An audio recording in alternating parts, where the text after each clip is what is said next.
عملت معاكم قبل كده خلية النحل، وكل اللي جربوها وبعتولي قالولي حلوة جدا. كانت السنة اللي فاتت في نفس الوقت ده برضو.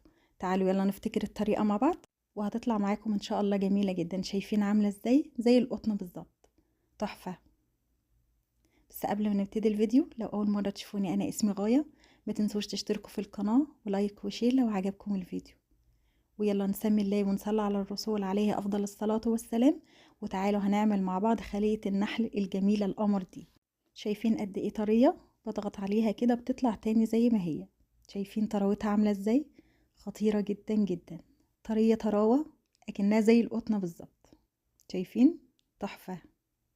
اتكلمنا كتير، يلا نشوف الطريقة.